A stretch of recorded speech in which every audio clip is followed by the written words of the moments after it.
Welcome everyone. Monday. Haven't live streamed on Monday in probably years. Who knows how long it's been.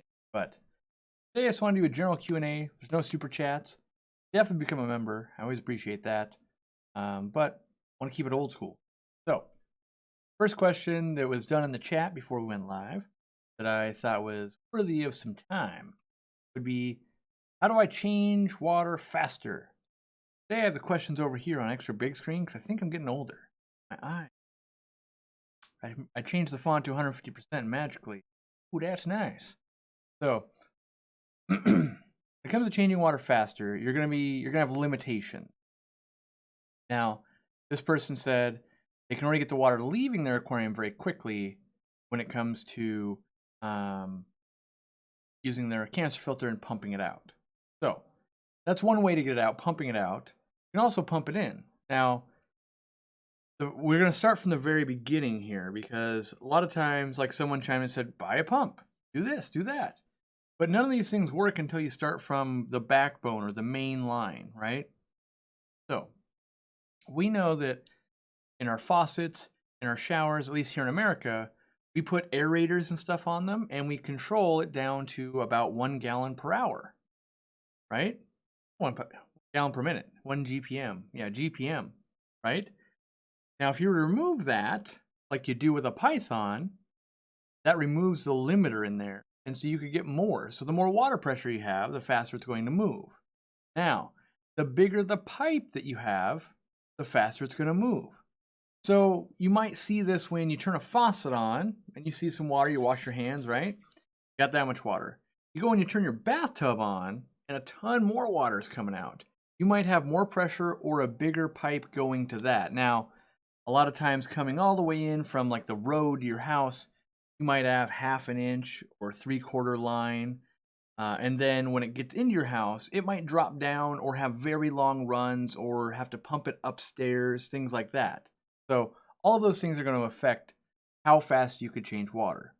Now, I recommend first getting a Python kit, that helps. And then also making the hose as short as possible to get to your aquarium, and also using the largest hose possible. So for me, a lot of times that might mean that if I'm 20 feet away, I could use the Python kit that comes, right? We can do that. Or I could actually go buy a 3/4 or 1 inch hose diameter from the hardware store. And for a long time in my fish room, I used Craftsman or like the black rubber style hose that can be outside. It's the only ones I buy now because no matter how newfangled the hoses that come out are, they just never perform as well as those ones for me. I've never had any problems getting fish sick or anything like that. Run some water through it, cautious. But getting the shortest run, because if you have a 50-foot hose and you only need to go 20 feet, you've got all that back pressure of pushing that water to go there. Also, a 1/2 inch hose or a 5/8 inch hose from Lee's or Python or something like that, more back pressure than a larger diameter hose. Now, when it comes to draining, the same is true. The bigger that hose is, the faster that's going to drain out. So much so that with like the 360-gallon tank at the store, we have a hose that's like this big around. It will fill a garbage can in about 60 seconds. So like a big Rubbermaid garbage can that holds like 50 gallons takes about a minute. And so you have to be careful. That could siphon out substrate, plants, fish, everything that goes with it. So you put your hand at the end of it to make sure nothing goes in there, but it can drain incredibly fast. And sometimes you'll hear people that say, I just drain my aquarium outside my window or something like that, because you might have a piece of tubing this long, right? And you just go from the tank right out the window. You've got a 3-foot piece and that water can get going very quickly because it only has a 3-foot run, right? The other things you run into a lot of times when it comes to moving water around in your house, let's say on one end of your 25-foot Python, you've got your sink and it's at normal sink level, like it's in your kitchen, right? Like that's like 30 or 35 inches, you're doing dishes.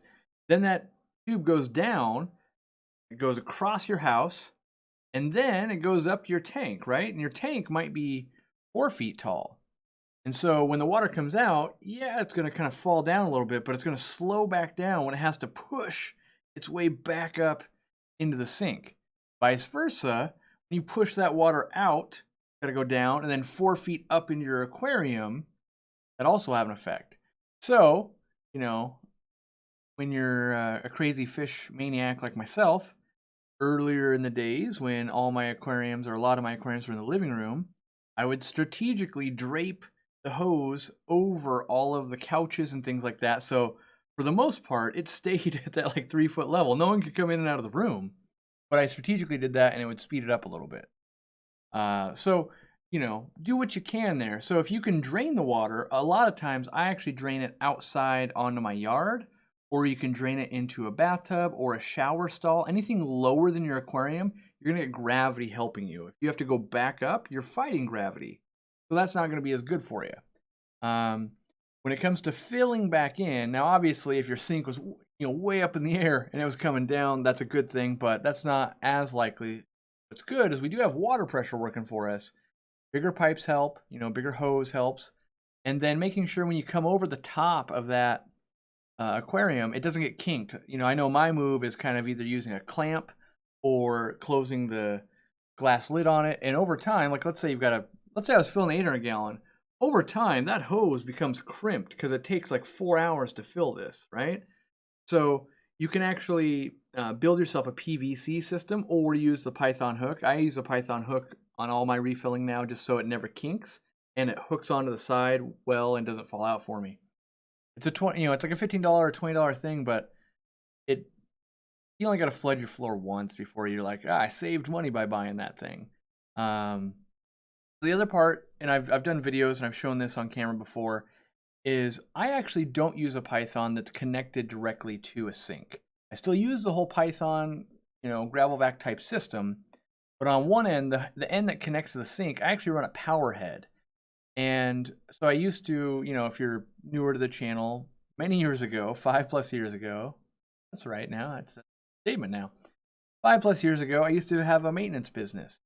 Even when I first started out Aquarium Co-Op, and before when I worked for another store, I would maintenance aquariums. Now, you'd run into all different types of water pressures and different scenarios, and the fastest way I ever came up with was to have a power head on one end, and depending where you are, usually it was a bathtub was always the fastest. Put a bucket in there, turn that water on, get it to go into the right temp, and then use an extension cord and plug in that power head and pump that water wherever it needs to go. Too many times I would show up and there'd be random type of faucet, and yeah, it would spray water, but it would spray water pretty slowly, and or I didn't have a connection to it. And so I like to have a pump head on one end and a hook on the other, and you can hook the aquarium, put that in the bucket, fill it up. If you need a drain, I put the power head in the aquarium and I put the hook where the drain is, or on my lawn, or wherever it is, and I plug it in. And that allows you to change lots of water. Now, that doesn't gravel vac for you, but I tend to gravel vac pretty rarely because I do planted tanks anyway. But those are the fastest ways, and just by getting a pump, you know, if you take that pump and you put it in your hand washing sink, the water's moving pretty slow as it is. You don't take that aerator off and the limiter to do 1 gallon per minute, it's going to just choke out that pump anyway. So that's why I have to start as far back as you can. And when you start getting into, you know, that top tier nerd level, you know, you might already be an Aquarium Co-Op member on the team here. You know, you hit that status where you got a fish room and you might be running water somewhere and you go, pull that plumber aside and you go, the biggest line you can run. They always look at you a little weird, like, I don't know, like an inch? And you're like, yes, an inch. And they're like, why? That's like commercial grade. And it's because you have a higher water demand than everyone else. So, you know, don't be afraid to put in a little more infrastructure than you might need. Buy that bigger diameter garden hose, all that kind of stuff. There is one spot I'll tell you, don't go too crazy. When you buy a pump to put in that bucket, you put this giant pump in there and the water can never come out of the bathtub fast enough, then you're just running a pump dry. So there is a sweet spot in there of like, all right, it can keep up. My ultimate goal when I'm doing the refilling from a bathtub, water can flow in fast enough that the bucket overflows a little bit. You don't get the air that goes in sucked into the pump and then putting a bunch of bubbles in your tank or making a bunch of noise. You're cleaning the aquarium, or you know, maybe you got someone in the house trying to take a nap. You don't want to cause a big eruption. So Also, when you send those bubbles through, a lot of times you'll get your dogs chasing them and cats chasing them, and that was always a problem when I did maintenance too. Is any bubbles start going through, the cats grab them and chew them. Pretty soon you're buying more hoses, which is another reason, by the way, those like rubber thick hoses out of a garden store that are made out of actual rubber, they work really well at fighting off dogs and cats that are a little too curious. So yeah, that turned into a little spiel there, but that's a 10-minute. It took longer to explain how to drain that aquarium than it would drain that most of your guys' aquarium. Hopefully, put some of that into practice. Pulling this back over, even though I got old eyes. I like looking over. Now we're talking. All right, so I know I've missed a ton of questions because I went way too long. Okie doke. We got some new members. Thank you for that. Ooh, Elizabeth got in a car crash. That's never fun. I'll give you a fish story. Being that we're talking about maintenance, I got into a car accident once where I was delivering saltwater fish to a maintenance client way far away. The worst part about it was I got in the accident on the way there. My car had to be towed. So I get the box of fish. I'm like holding them while I'm in the tow truck. We get towed back to whatever random car place it would have been. And then I had to have my wife come pick me up. And then I still had to go, which was like another 40 minutes or an hour away to deliver the saltwater fish because I didn't have saltwater aquariums at home. And these were special ordered in for her, this woman who had this aquarium. So then not only did I have to move over just that, this particular client was a reef aquarium and they were very remote and they didn't have an RO unit, so reverse osmosis. I had to bring in the 5-gallon jugs of water, and typically that was 40 to 60 gallons each time. So I had to load up, let's say 50 gallons of water, had to load up the fish, had to load my fish tank cleaning kit. Then you do all that work. Now it's like 9 o'clock at night or something. It was getting so late from all the delays. And then I have to pack all of that water back into my wife's car and drive it home because you can't just like pour. It's not a good idea to pour salt water like outside. And when someone's paying you, you don't really do it inside their house. You get salt on things. And so it was one of the longest days. It was definitely like, I think the hardest day I had in maintenance business. But that's all on top of like, you're wondering like, did I get whiplash? Like I feel fine, but you're still got that, you got that, I call it like the sick adrenaline. If you've ever been in a car accident before where your muscles got so tight, that you feel like you're like, am I getting sick? Like I'm just all sore. And yeah, so car accidents are no fun, especially with fish. Luckily, knock on wood, only ever happened once. Any ideas to visit London? Notify us when, and I'll try and come hang out. Our web development team is in London, and I was there last year. I do want to go back for sure. Right now, I mean, obviously not traveling anywhere, so there's that. But I expect at some point, really, I need to like partner up with someone to sell our goods in the UK. That'll be a good thing to eventually. Reading funny stuff, making me laugh. The other question was, how do you move a fish room? That's a pretty difficult one. I've done it a few times now. When it comes to moving a fish room, the way I do it is I'll go and I'll survey where I'm moving to. So it's a new apartment, it's a new house, duplex, whatever it is. And I figure out where I can at least set up like 1 or 2 of the aquariums. And from there, I like to do like a musical chair type of thing. So let's say I had to move a 75-gallon tank and a 55, a 30, and a 20, and those are in my fish room. I'd probably go buy something I could afford, something I'd want another one of, like maybe like a 55. Like, oh, I'd like another 55. And maybe I would move, or I would set up a 55-gallon aquarium at the new house or new place. I would then move all the fish and the filters. I would catch all the fish. Then put all the media inside of a bucket with just water, without the fish or anything, just its own water, and take the filters and drive straight there.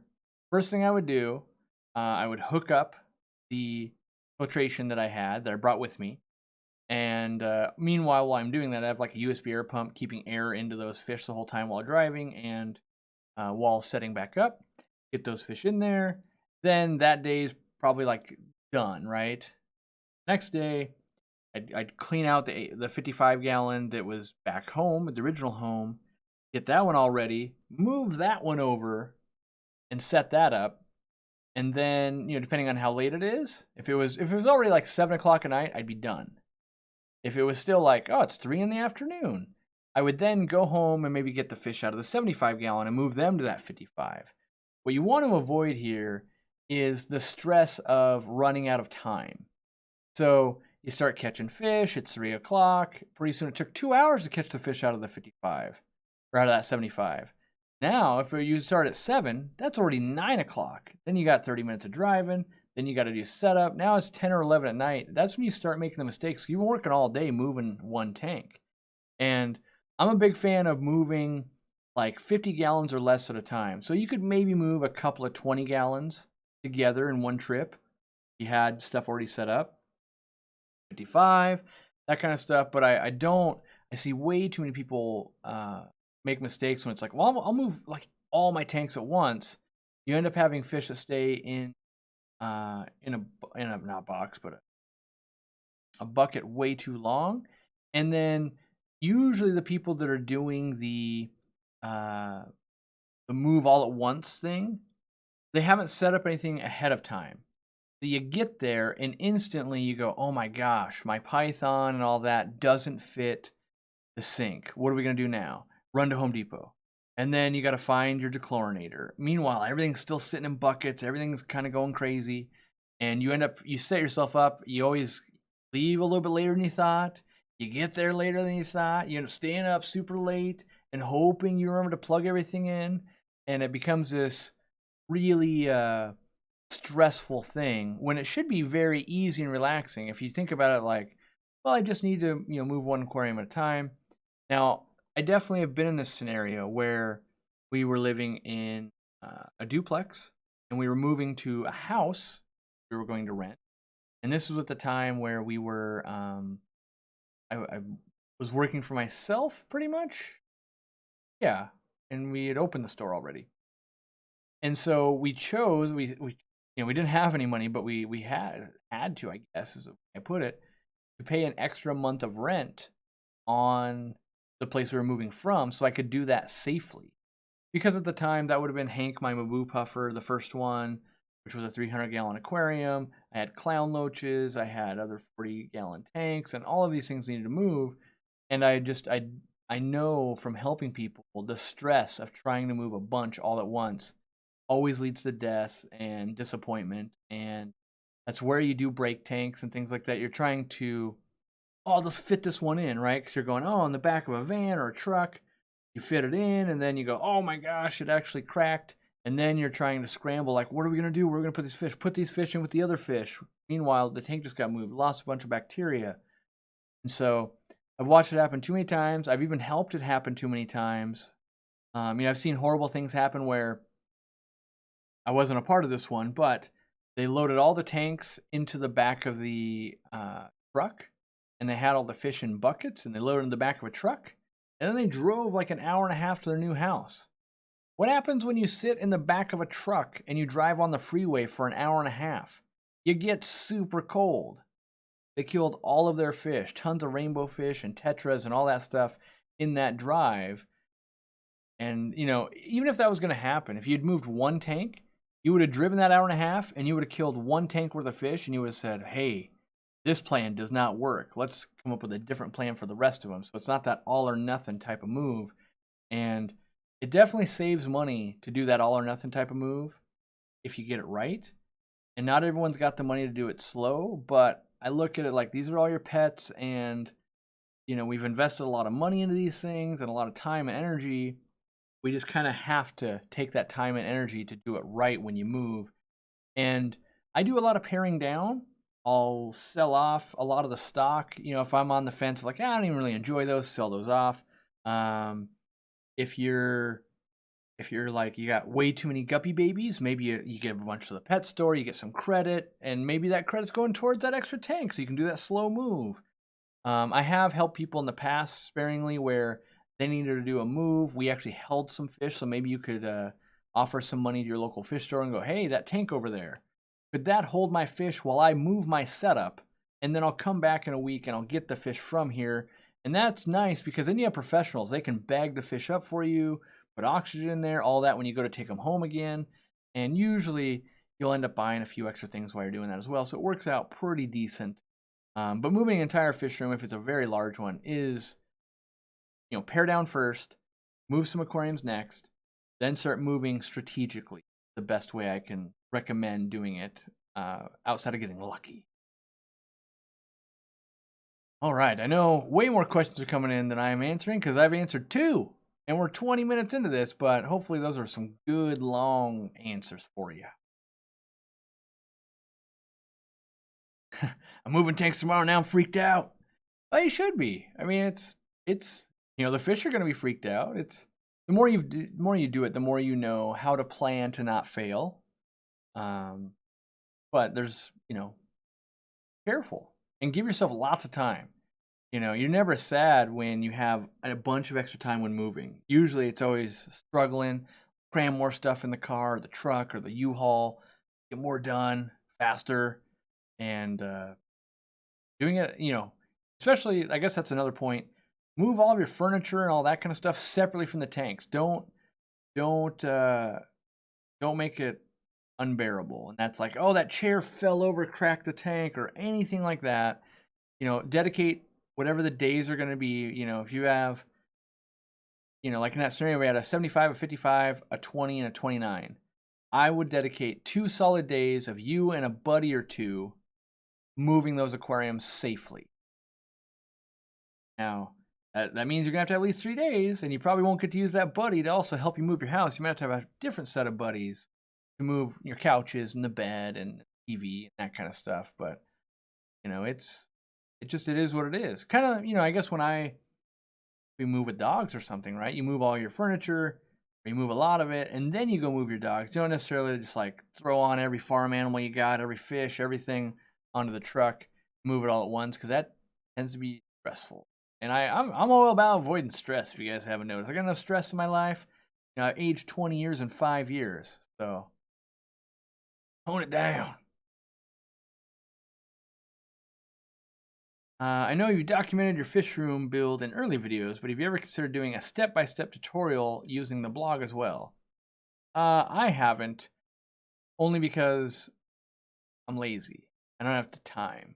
So if like Irene wanted to write that, I could proofread it and she could transcribe videos in tutorial. The reality is a blog article is a lot more work than a video. So a 2-hour video like this takes 2 hours. And I can show you guys stuff. A 2-hour blog article, if it was to take you 2 hours to read it, it might take a month to craft.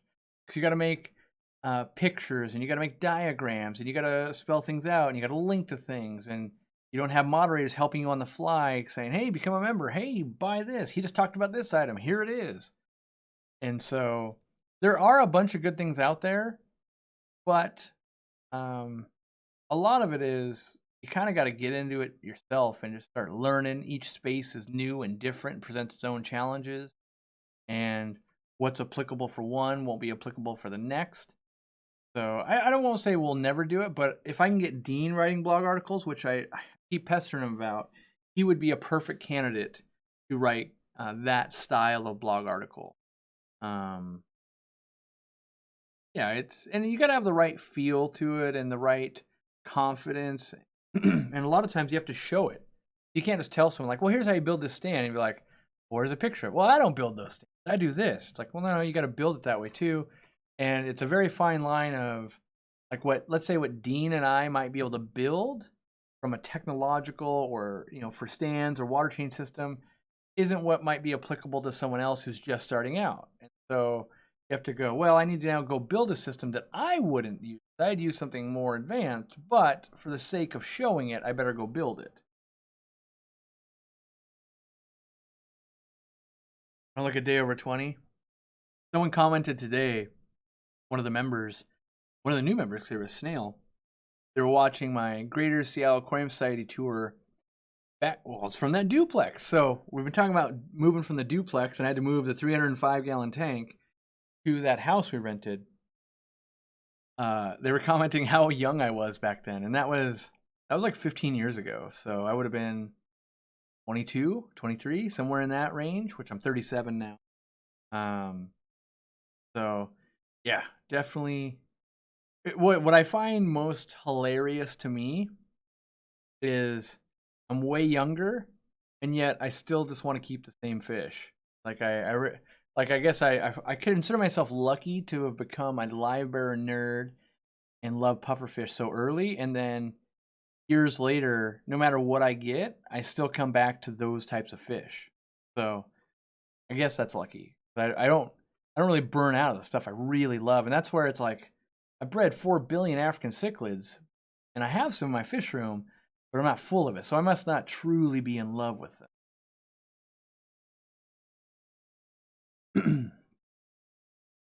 All right.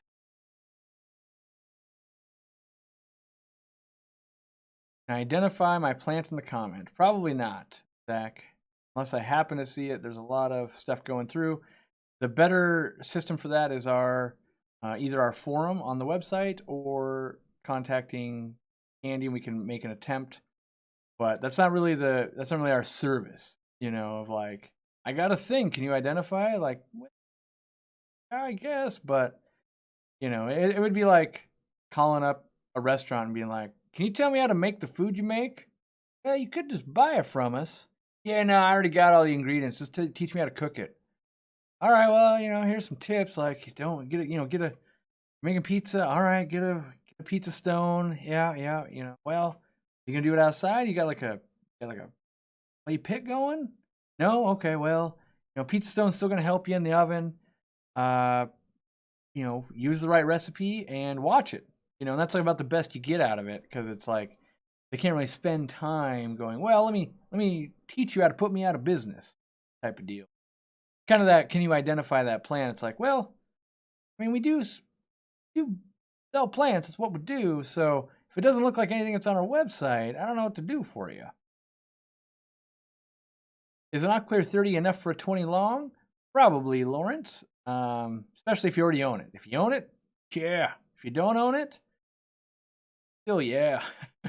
The 50 be too much, I think. So I think 30 be just. Can I talk about trying to connect and overflow for auto water change kitchen sink? Well, I don't recommend. Well, okay, hold on. If it's a temporary scenario, there are some ways to do it. Dean does that, and he's got some videos on how he does it. But you're essentially what you're making, if you've ever seen a portable dishwasher where it kind of connects up and you would just be running longer lines to your aquarium instead of that dishwasher. Now, if it's a long-term scenario, I don't recommend doing it at a kitchen sink. There's just too many, you got dishes going on, too many people using a kitchen sink. If you had a utility sink, or what I did, go back to the duplex, right? What did I do when I was a renter and I couldn't modify things? Well, the duplex in the garage, where I kept my fish tanks, our garage, there was the washer and dryer.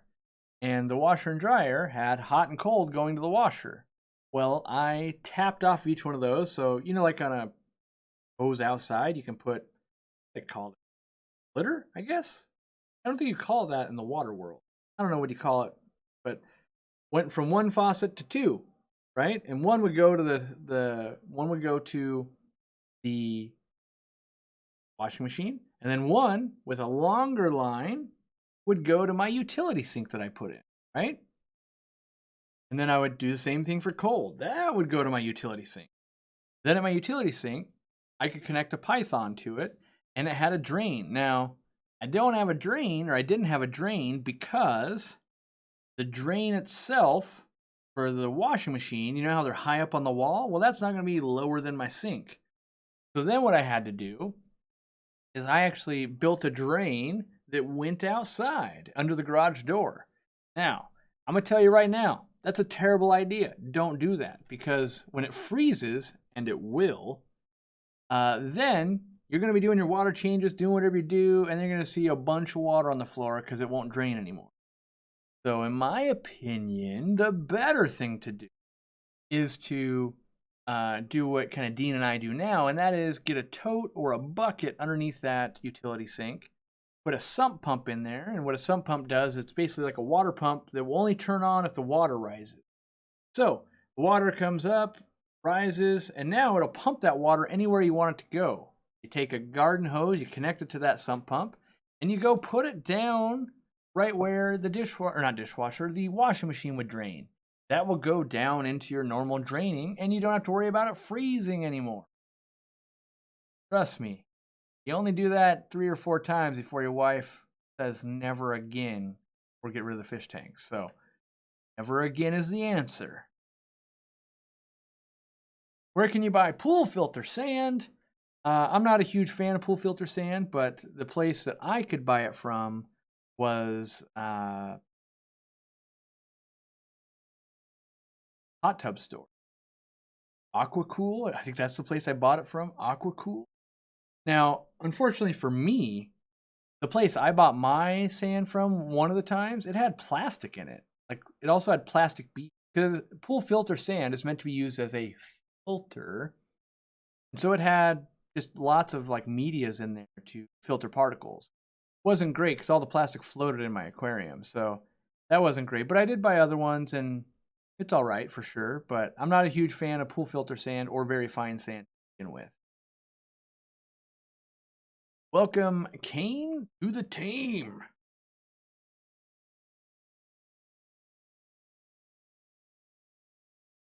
Need to ban Hamilton. I got it.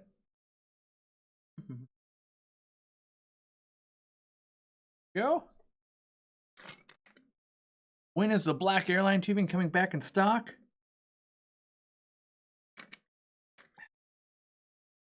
Well, word on the street is tomorrow. Got called from the trucking company that takes our container from the port to our warehouse. We have an appointment set for 8 a.m. So, sometime tomorrow that will be entered. I don't imagine right at 8 a.m. because we like to count everything, make sure it actually came, make sure it was the right stuff, wasn't correctly made or anything. And I myself won't be there. I have to be in rehearsals. I'm lucky enough to be a part of VidCon this year, which is a big YouTube production for creators and other people. I'm on the creator side, so, you know, if you were just a fan, you know, you might get to go watch Will Smith talk about stuff. I'm working with the creators where creators want to learn that kind of stuff. And actually, they've asked us to speak, to speak on memberships, because you guys have been doing a really good job at becoming members. And relative to the channel size, I think last I looked, we had 1,588 compared to our less than 500,000 subscribers. We have a very loyal fan base, which is great and what YouTube wants to see. So they want to allow other creators to ask me, like, well, how do you do it? Because believe it or not, that's a really big number, you know. So there's creators with millions of followers that don't have any members, almost at all. And so, you know, like live streams and stuff like this helps you guys get to know me, and you can see the projects we're doing and that kind of stuff. But you could see how, like, maybe MTV or something, you're not really becoming a member for that type of deal. So not that I'll be talking with him. It'll be fun. So I have rehearsals, and then I think it's on Thursday. I actually have a real event or the session or whatever you want to call it. How do you tell if discus are paired up? Usually they hang out next to each other. They don't squabble with each other. But until you get a breeding cone in there, they lay eggs. You don't really know. Sometimes you can just get two fish that are best buds that have no intention of spawning because they're 2 boys or 2 girls. But you can also get a boy and a girl pair that hate each other and will never lay eggs, you know, and so that wouldn't be paired up either. But, you know, from talking with Dean and my own experiences, the only surefire way to get them, to be paired up is to get them to start laying eggs. You can put a boy and a girl together, but that doesn't mean they're paired up. That doesn't mean they like each other. Doesn't mean they feed together, anything like that. And you really can't force it. And so that's what makes the hobby fun. Is just because you have A plus B doesn't always equal C. So you gotta, try some stuff like what Dean will do a lot of times. He'll put a boy and a girl together. We'll give it a few months, no spawning activity. He'll swap one of the two out, maybe the male out or the female out, and then give it a few more months. And that's what can be frustrating for people. When you're newer to the hobby, a few months is an eternity. When you've been around in the hobby for a while, 3 months, that's nothing. A lot of times I run a project like, oh, geez, it's been a year already? All right, I better try the other variation because that's not working. And the more aquariums you get going, if you have 100 aquariums going, you got plenty of time to circle back around, check it out in 3 months. If, you got 2 aquariums, you're watching like a hawk. Will course pads be in the same shipment? Yes. As far as I know, like every Aquarium Co-Op dry good will be in that shipment that we already were having made. There's going to be some new stuff too. Nothing too crazy exciting, so don't worry. Yeah, as far as like blue ball still tripping, yeah, it's not going to be in the cargo container or anything. So only our own stuff would be coming in. We did bring in massive amounts, or at least what we thought was massive amounts. You guys bought all our sponge filters from the video. Yeah, we'll get products entered into inventory. We'll get Jimmy. He's going to be there, and then he's going to take some pictures of some stuff because some of the things are new. We got to get pictures up so you know what you're buying. Go from there. Yeah, it's a long time coming. We've been sweating this cargo container for far too long, for sure. Oh, you like my hat? I love this hat too. It is the perfect summer hat. This mesh in the back. Well, I'll say this. You don't get sweaty head, but if you're in the wicked hot sun, it will, like, the heat will, like, come through the hat. So they're like a double-edged sword. You get really good protection on the front half, like where your forehead is. But that back half can get pretty hot. And then if you get too long a hair, sometimes, like if you get the COVID hair going like I had, it'll come through the mesh. I kind of consider that a bonus because it looks hilarious. How good are wonder shells for hardness and KH? I think they're very, very good for hardness. For KH, they do some, but not a ton. I like crushed coral better for KH myself, but not much for hardness. So I use them in conjunction. How long would a 24-ounce paintball CO2 last on a 1 bubble per second 20-gallon tank? Probably about 30 days, Lawrence. Yeah. Maybe 40. It just depends on how well they're actually filling it. And that's mostly.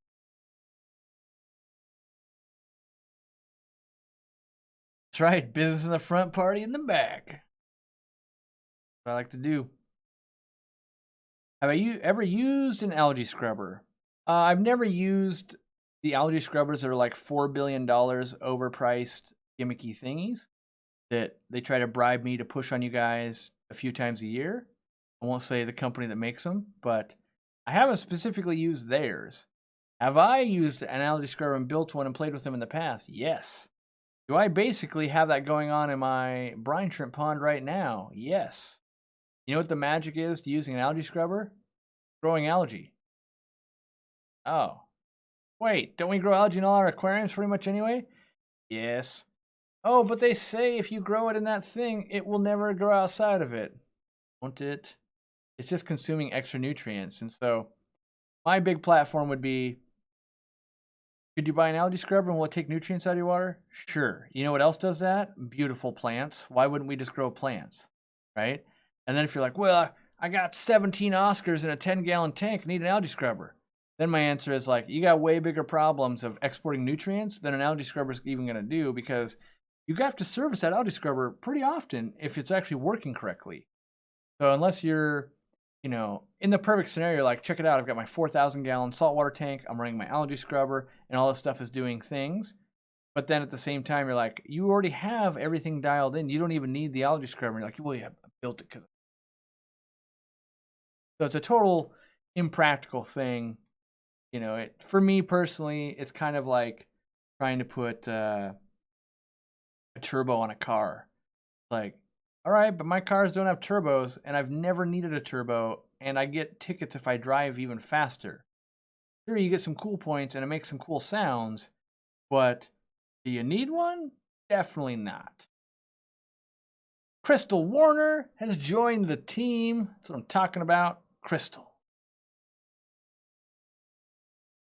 I want to try out a saltwater aquarium, but I got brain dead when the fish store salesman tried to explain it to me. What is saltwater tanks all about, and what's the difference with clear water? Well, the main difference is how much salt is in the water. Now, I know that seems crazy self-explanatory, but you put a ton of salt in, the salt content will make it inhabitable for saltwater fish, right? So in freshwater, or clear water as you called it, we might be changing things like pH or the water hardness. So we have a library that like really hard water, right? If we have a wild betta, maybe it likes really soft water and low pH. Well, in saltwater, you don't do any of that. You don't really alter the pH or anything like that. Instead, you're trying to keep one solid number of what the ocean is. And the ocean just has a bunch of salt and minerals in it. And so all you're trying to do is keep those at a constant level and replace them as they're getting used up by corals or as things build up from fish poops or anything like that. And so you're kind of playing the same game in that you need to keep this steady and you need to keep this steady. You're just keeping them at different levels. And even though there's been different equipment developed for each style, you can keep both the exact same way. And so if you want to see a good example of that, you can go on to the Aquarium Co-Op forum or members only videos, I think too. And like outside, I'm breeding rice fish in a pond. And right next door to it, I have a saltwater pond that breeds brine shrimp. Running the same sponge filter, same technology, same sunlight, same everything. The only difference, the literal only difference is one got basically half a bucket of salt and the other one has no salt. That is the only difference. Now, when it comes to taking care of specific animals, say taking care of shrimp versus a fish versus a plant versus a coral, they all have specific needs. So a coral might need tons of magnesium and calcium and like that. A plant might need some calcium, but lots of potassium and nitrogen and things like that. The fish needs food and water, if you will. And the shrimp might need some calcium and stable water parameters. But really, you're just playing the same game, but different characters. You know, so imagine you're playing Mario Brothers, but now all of a sudden it's Sonic the Hedgehog, right? But now it's Crash Bandicoot. Like, really, it's kind of the same game, but you just changed a few of the parameters, and it's different enough to be fun. And yeah, you get different colored animals, things do, and all of that. But I wouldn't say saltwater is crazy hard at all. I would just say, on average, tends to be more expensive, and for me, it's more work because I don't enjoy mixing tons of things into my water. So for me, when I keep fish like this, I don't do anything to the water really. So I like to find animals that will live in my water. If this is salt water, I have to mix all the chemicals and do that. And then I can choose any of the animals. But because we're all keeping in the same water, and that's what makes the two different ones, I think, really. The two distinctions. So. All right. Mike Bill says, how is Aquarium Co-Op financially during these times? You help out so many people. How are you doing? Do you plan on being around for a while? Yeah, so definitely we do a lot of planning to make sure our legacy is going to stay around. We don't burn out. We don't run into any problems. We try to see into the future. You know, there's a lot of stuff coming at us, you know, price increases for shipping and an election year, which is typically hard on a business. COVID's a thing. A lot of stuff in play, but we're actually doing okay. You know, there's a lot of support. And I guess what I would say to that is by having like 1,500 members, I know that no matter what happens, right, we'll basically make, what is that, like call it less than $5,000, but about $5,000, right? So that allows me to invest in some other creators or hire an employee or do whatever it is, because we know that's like a fixed income coming in. Now, we don't know, are you guys going to buy any stuff tomorrow or won't you? We don't know, will Fluval have lights tomorrow or won't they? We don't know, will COVID spring up? We have to close the retail store or won't we? And so we take everything very cautious as much as we can. And we've done that for, right now, this year, a lot of people's like, 2020 is crazy, right? And it is crazy, but we basically play the game, or I call business the game, as though it's always going to be crazy. You never know if tomorrow there's an earthquake. Why, like in this building, we have earthquake insurance. So I tend to play a very strategic, conservative position so that we can weather the storm, if you will. And so, being that we've been doing that for years, we've been able to build infrastructure to help us through this, and so we're doing okay. But as I tell everyone that I work with in business and everyone at the store and everyone at the warehouse, make as much money as you can every day, because you don't know if tomorrow is the last day to do it. COVID right now, we could get, if we had a couple people get, not even a couple, had someone get sick with COVID in the warehouse, we could shut the warehouse down and we lose all revenue for how long? The store could be the same way. You could run into I could get sick, right? And then we're not making any YouTube video. So we try to diversify as much as we can. So if the store got compromised, we have the online business. The online got compromised, we've got the store. If I got sick, we've got Jimmy, we've got Robert, we've got Irene, we've got, multiple ways to, maybe we're not running at 100% capacity, we're still pushing forward. And we try to build in these redundancies.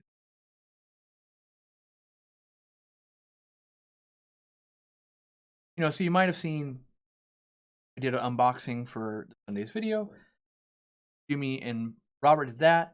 The same day they were doing that, I was filming with Bob of Steamfight Aquatics and Dean. And so we're making other videos, and we're gearing up to do things and working on stuff. And it's just a safety net approach, I would say. And that's what we try to do. So I think we're doing okay. We're not, I'm not retiring rich anytime soon or anything like that. But I'm also not going to say we're not making any money, we're going under, because that's not true either. We're kind of just plugging along. Kind of like the YouTube channel, we've always been plugging along. We're going to hit 500,000 probably in the next month. Well, next 2 months, I guess. 500,000 subscribers, and we just always kind of have this slow growth to us. And I think it's because we don't, just like on YouTube and in business, I don't take the risks. I don't try to shock you guys into becoming a fan and then leaving or anything like that. I don't try to trick you guys into buying stuff. I'm all in the long game, not the get rich quick scheme. So, yeah. And so, I've been holding it back for a while now. It's actually official. Being that we set away money and all of that kind of stuff, we actually came across a surprise. And that is, we found a property that we've bought and we'll be moving our physical home, the studio. And we were looking for somewhere we could store more goods for the business. And it just so happens we found it about a month ago. And that's why there's nothing new in here, because the 800 gallon's going to have to move. And so that's why all of this kind of stagnated. It's like, you were going hard, you're putting in backgrounds, you're doing all this stuff. And then all of a sudden it was like, you didn't do anything with it. And it didn't make any sense to I don't need to move Ladybird in here if in 3 weeks or something we got to move the 800 gallon. Now there's work that's got to be done, and I can't miss a beat, I never use my own personal life. Well, I shouldn't say I never. I probably have. I try to not use my personal life as an excuse to why we wouldn't do something business. And so just keep trucking along, making sure that we make our videos, we do our work, we get our stuff in, and all of that kind of stuff. So, we're excited for it, but we're not in a race, and it's a very time-consuming process. We have to sell this house. There's a lot of stuff that has to go on there.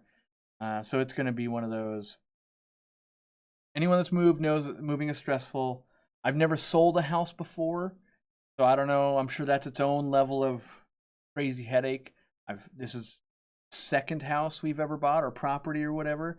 That's a headache. If you've ever been self-employed and tried to buy anything, you want to buy a Snickers, Like, you need the proof of your last 700 years of stuff. It's crazy. So we've just been, you know, stacks of paperwork and certifying and so, you know, kind of a one-of-a-kind opportunity, and you guys will get to see it coming up. But I'll say this.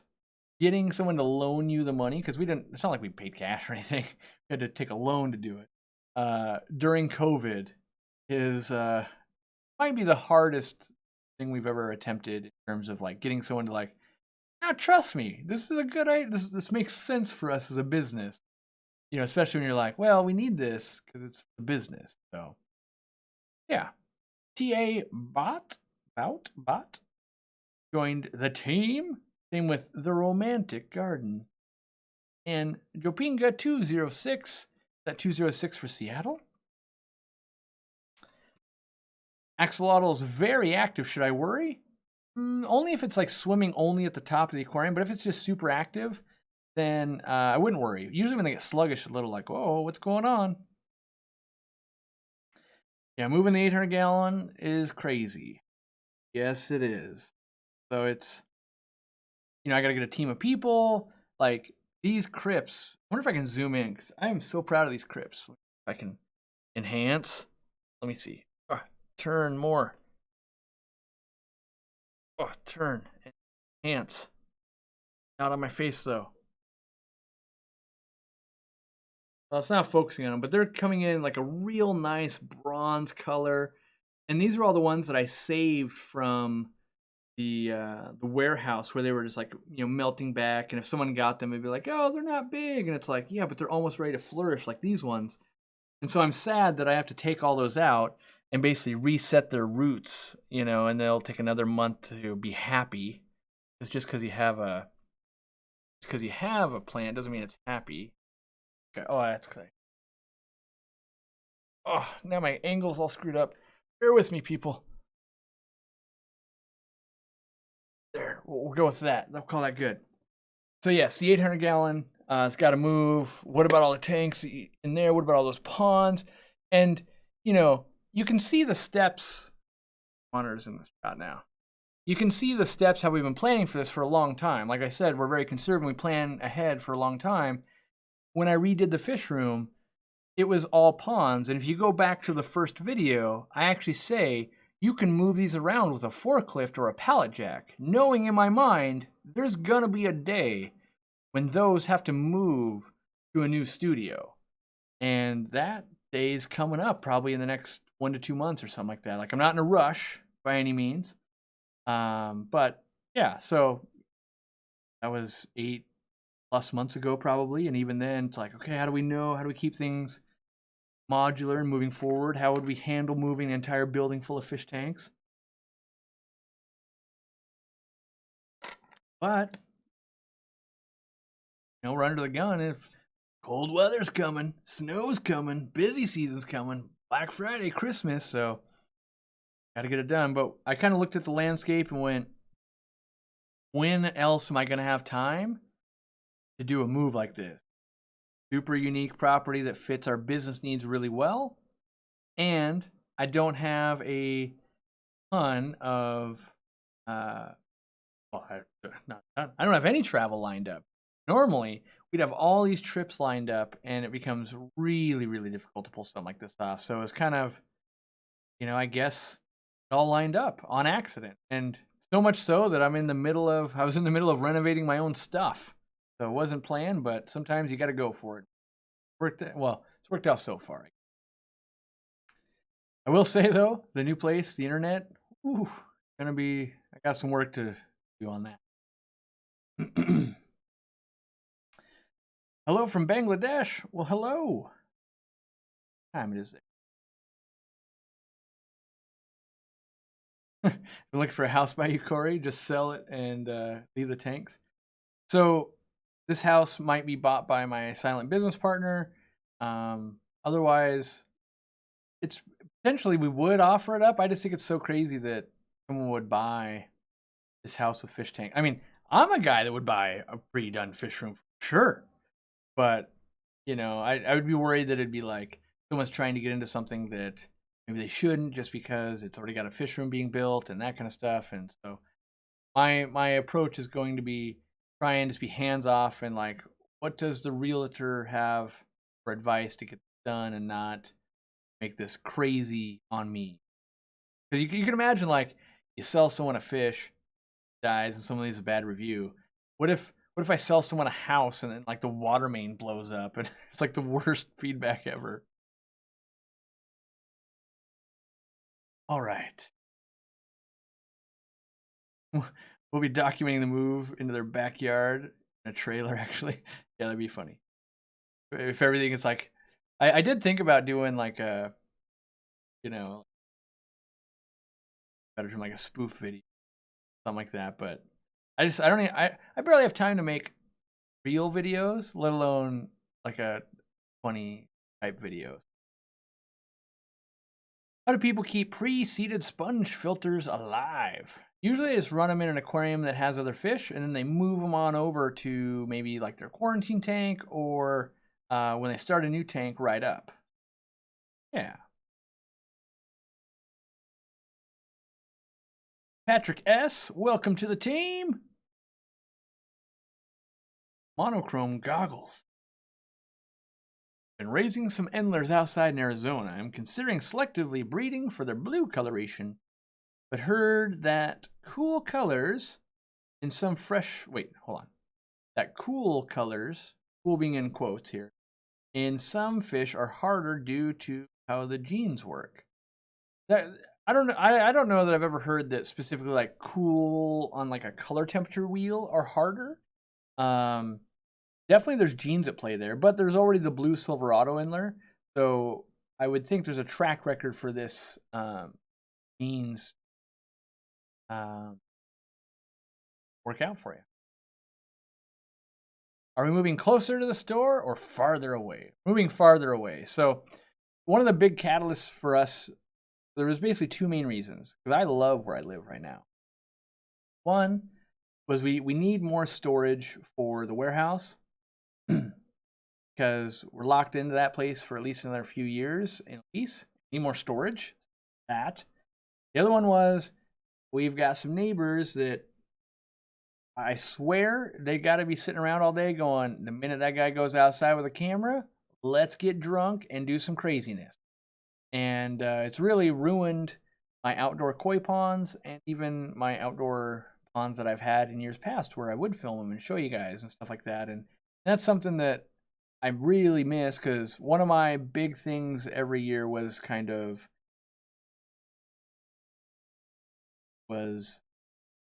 work really hard, and then in the summer kind of work less hard, but hang outside, soak up that vitamin D, watch your fish, and have a good time. And for the past 2 years, that's been a non-possibility. And so it weighs in on you of just like, I can't enjoy my house. Like I can come in here and work. And like the last straw of it for me is, well, you can't see it, but there's panels. Let me see. I'm gonna ruin the camera again. There's panels all around this room. Ugh. You can see like equipment, right? So you see lights, you see this microphone, you see this panel. I lined the entire studio with these sound dampening panels that are rated for professional grade studios. Spent like $1,000 to do that. And even with that, you can still hear them partying outside with the loud music. And so not the only reason, I would put most of it on me and being a workaholic, but one of the reasons sometimes I could be ready to live stream, but there's so much noise coming in that it ruins the recording. So maybe I'm doing a top 10 video, maybe I need to do a live stream and I can't. So when, at a certain point it becomes, if you can't do your job based on where you live, you have to move. So that's why we kind of knew like this can't be a forever thing. And we started with, well, they're renters, maybe they'll move out. Well, here it is like 22 months later, they're still there. And so, maybe we're not maybe, we're the ones that had to move and have to deal with it.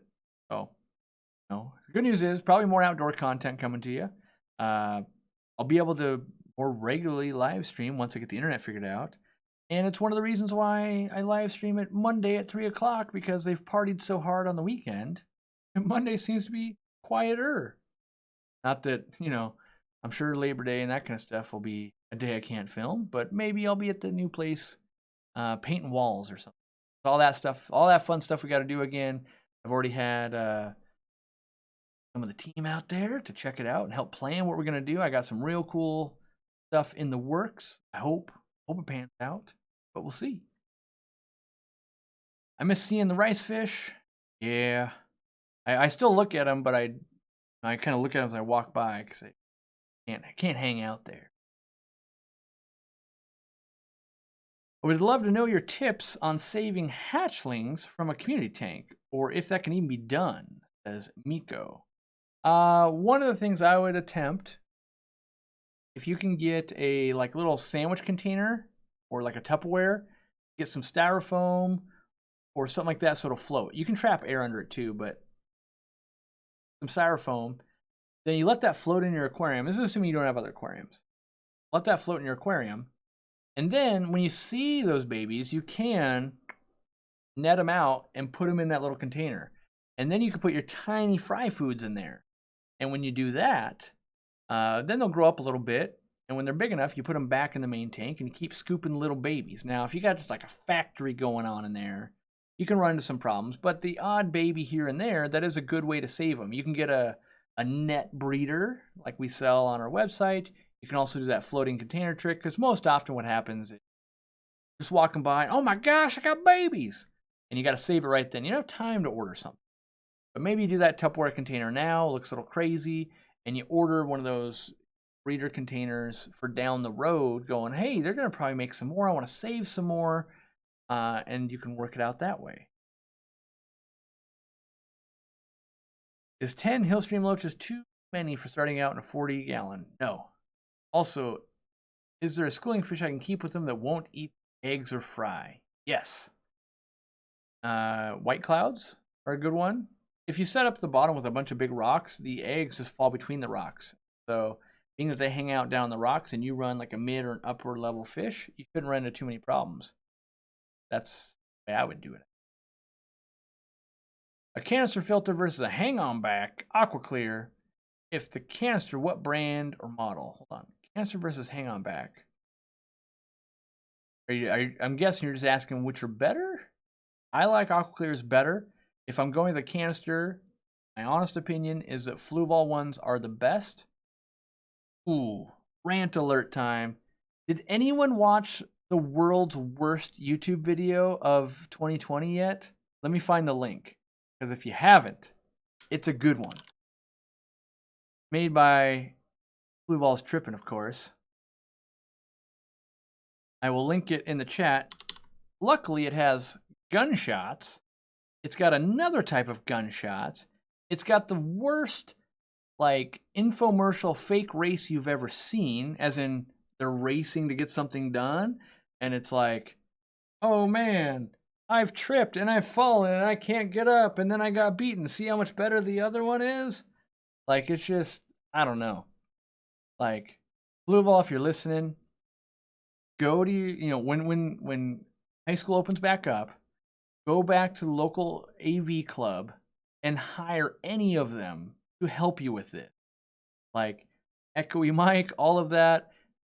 I swear you could have put this video out as an April Fool's and it would have done better than the way it's being done right now. Some of the comments, even my favorite one that I had read, and there's more comments since I've read.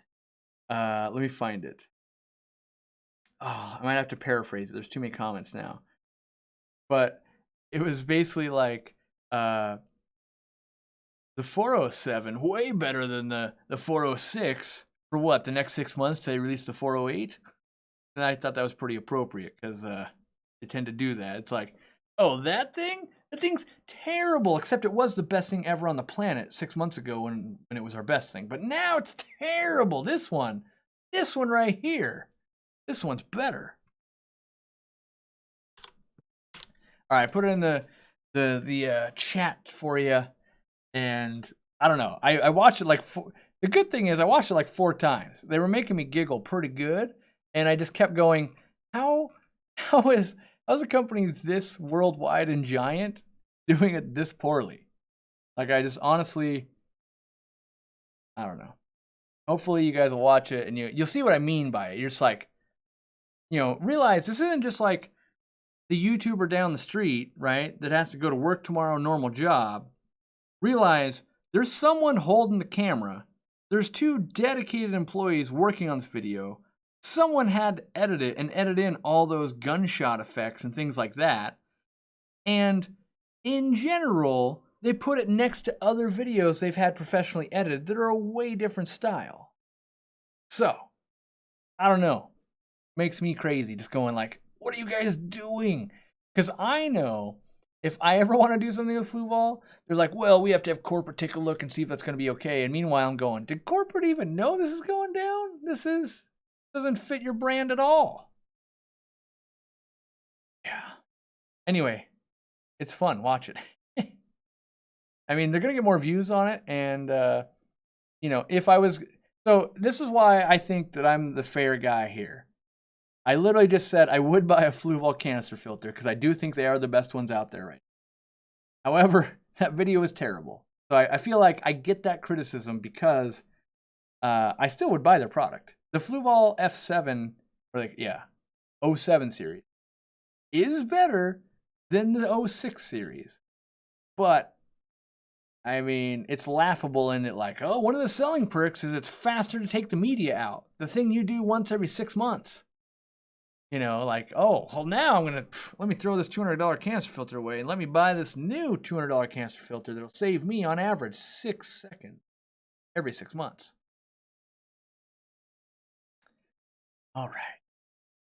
Yeah, Cooley says, oh, geez, gunshots in the first 5 seconds. I'm not joking. Like, you can't make this up. All right. I mean, I swear, like, I wanted to leave the comment that was like, who's the new guy at Fluval that just found out how to use, like, the standard editor that comes on an iPad? Ooh, gunshots? Yes. Non-copyright music? Yes. Ooh, transitions, swirlies? Yes. Like, they're just the classic, I'm going to make my first video, let me use all the things. Oh, man. All right, how do I set up brine shrimp grow out? Yakko, if you go to the Aquarium Co-Op forum, you can see the way I set up my 100-gallon pond. And I did every step. I showed you the salt being put in, the sponge filter, letting it turn green, growing the algae, using a little fry food to feed. And then you get to see videos of all the stages too, of like them just being babies, and now they're all the way up to fry. And then I think the latest video is I was feeding them to the Juraparis and things like that. Got the whole thing there. Oof. Luke says, you inspired me to set up a Fly River biotope. That's still on my bucket list. Oh, someday I'm gonna get a Fly River turtle legally, fully permitted, and build it the most wicked awesome. I'm gonna call it an enclosure because I don't feel like a tank could do it justice. But I'm excited I'm excited and scared for that day, for how much work that'll be. But it'll be fun. Like I check in on, got some friends that don't live near us or anything, but I get updates of their turtle they've had for 15 years, I think. I love that Fly River turtle. Always cool.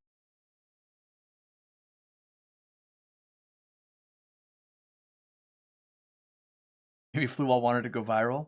Hey, I mean, to be fair, it has more views than the one before it, where it was the immerse yourself. If you haven't noticed, by the way, if you read through the comments, I troll Fluval in a lot of videos. Like I think on the immerse yourself one, I said, "Oh, I'm so immersed right now." It just, I don't know. To me, I don't know why I'm ranting on them so hard, but when you make a video called Fluval Aquatics, immerse yourself, it just, that type of marketing just seems so like over the top and non-genuine. Like, why wouldn't you just call it like, we love aquariums, we hope you do too? Like, it just seems like, I don't know, like trying to be snooty or something. I don't know what the right word for it is, other than just like, it's like buzzwords. Oh, immerse yourself. Yeah, I don't know. I mean, the video's fine, but just the title, I'm just like, I don't know. This is a puff piece of like, it's no different than me putting out a video just like, look how awesome Aquarium Co-op is. You need to immerse yourself into our ecosystem. Instead I just say, become a member. Like us if you like us. Whatever. All right. Please help. We've sent up the bat signal from Fish and Plants. He says, hey, Corey, my neon tetras has a bubble on its lip. Some also have white patches that are raised. Is there anything that it could be besides neon tetra disease? Well, I would actually wager you probably have a couple things going on. It does sound like it might have some neon tetra disease. But if I had those exact fish, I would take them, put them into a quarantine tank, and put them with 1 tablespoon of salt per gallon of water. That'll fight off a lot of that fungus and stuff. And if that bubble ruptures and there happens to be a parasite underneath it, that salt will help kill that. Now, sight being unseen, hard to know.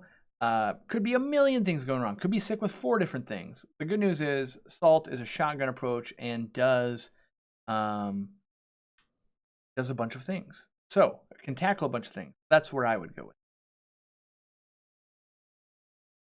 All right. Flu ball videos make me question the quality of their company and the judgment. That's what I'm saying. That's why it's off-brand. Like, they do make really good quality stuff, and they really stand behind it. That's why I choose to work with them. And I'm always saying you should buy their stuff because it's good stuff. And that's part of why we do it. Like, we strive to do a better live stream, strive to get better equipment, because if I look super bad on camera, you're going to think our products are super bad, even if the products are good. And there's lots of video nerd stuff that you want. When I watch that video, I'm like, oh, it's too dark. There's too much echo.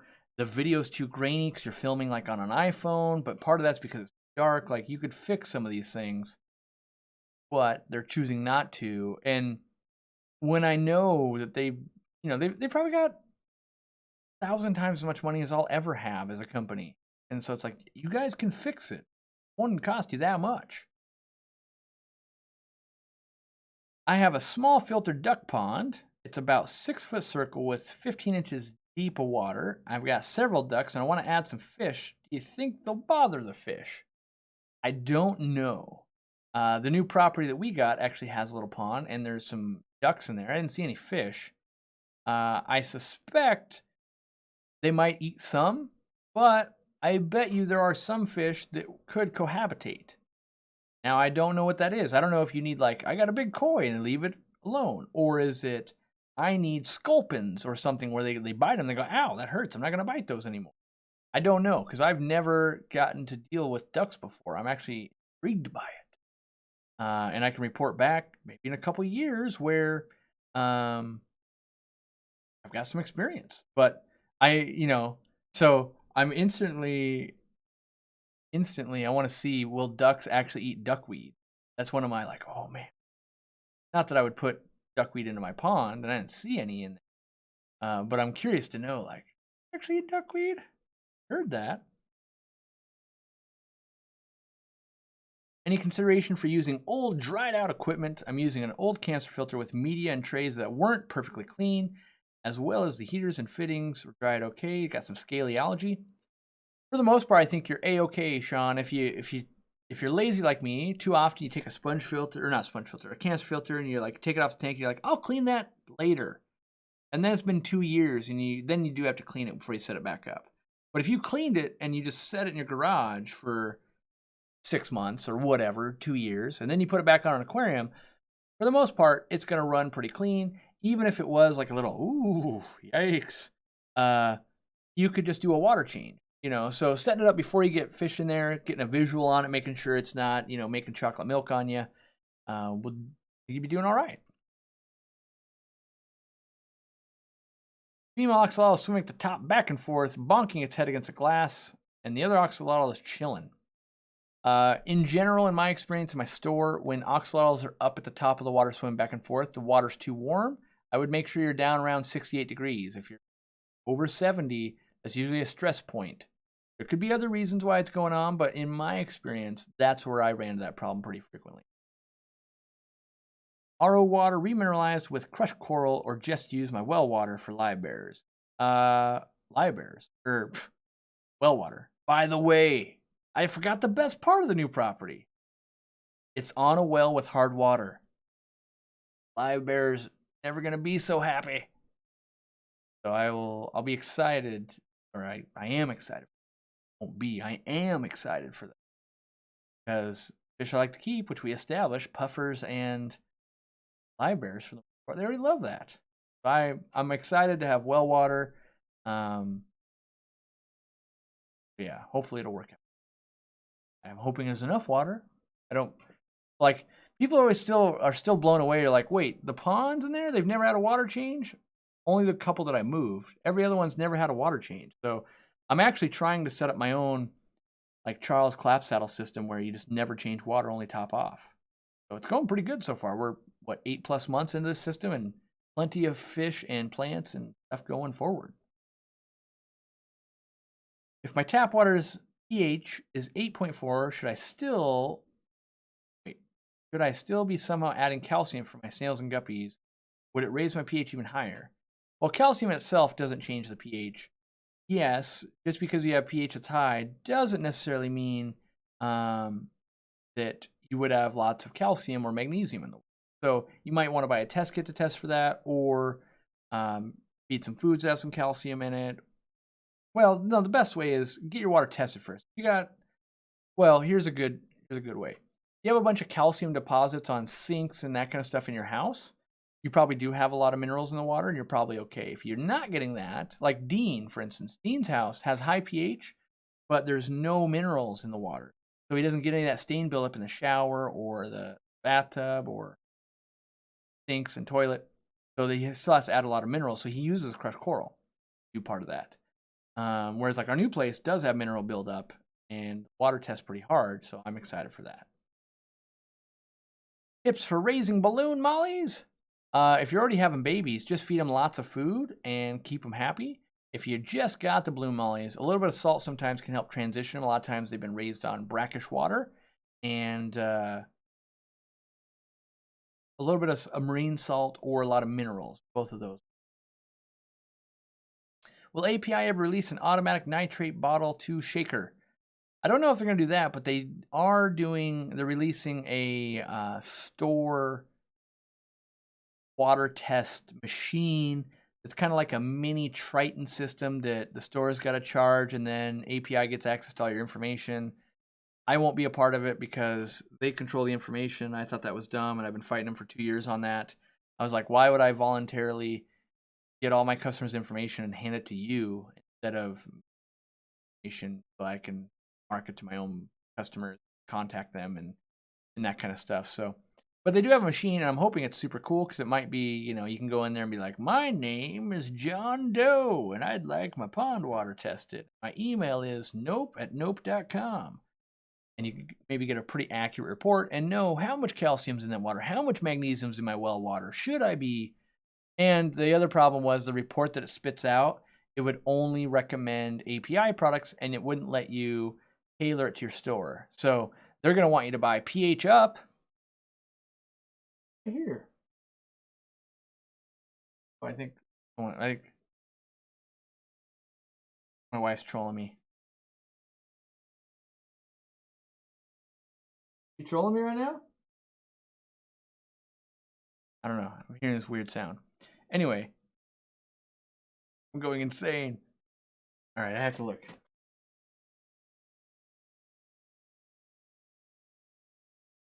My sister-in-law. That's what's going on. It's someone's birthday. Doing a thing, even though I have to live stream. Anyway, the API thing will only spit out, like, you need to use pH Up, when I would want a tailor to be like, no, you should put some crushed coral in your system. Or you should change some more water. Or. And so, being that they like we want to sell you this tool for $3,000, and then it'll collect all the information for us, and then it will only recommend our products, which you don't want to sell all of. I was like, this is a terrible thing. I can't get behind that, because they wanted me, like, Corey, we like, I think other stores are looking to you. I think if you used it in your store, we'd give you one.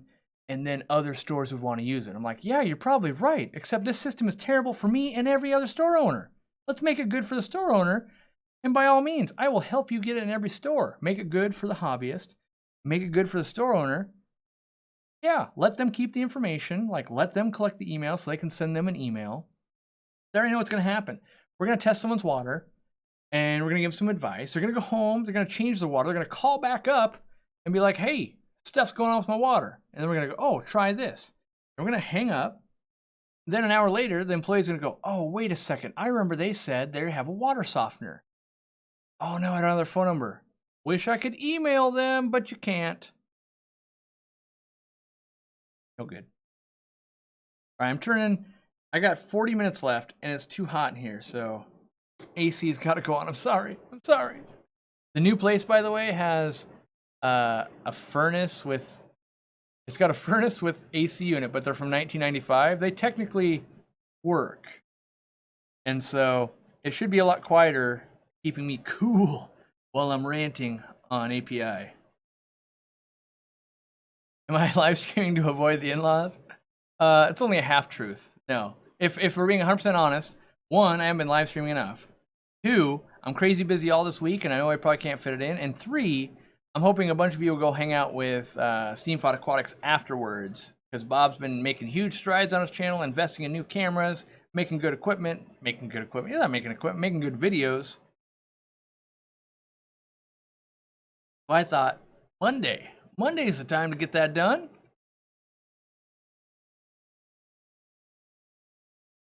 Ooh, your AC's from 1987? That means I might have another, like, 7 years on that. I really don't want to have to replace that. Like, yeah, we have to get stuff replaced, and it's... I never liked buying that stuff.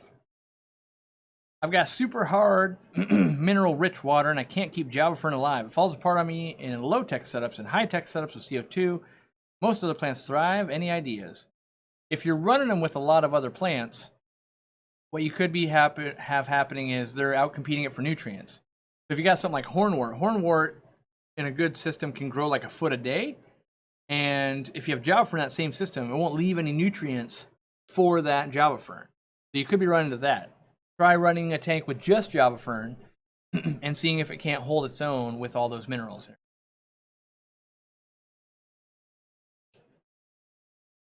Will I be going back to Israel? I really hope so. I really enjoyed the food there, and I messaged one of the Israel fish farms last week and said, out of all the places I've been to in the world, your farm was one of the most magical places, and it's got like 6 or 10 farms or something, and I only got to visit one. So I really want to go back and visit more of them. That was the guy that he bred guppies, but he was breeding cardinal tetras, a mono shrimp, all that kind of crazy stuff. Super nice gentleman, very passionate about the hobby, really good stock, and I want to see what else he got going on, and I want to spend more time. We only got to spend like 4 hours there, and that might seem like a lot, but when you're trying to document someone's life's work in only 4 hours, you just scratch the surface.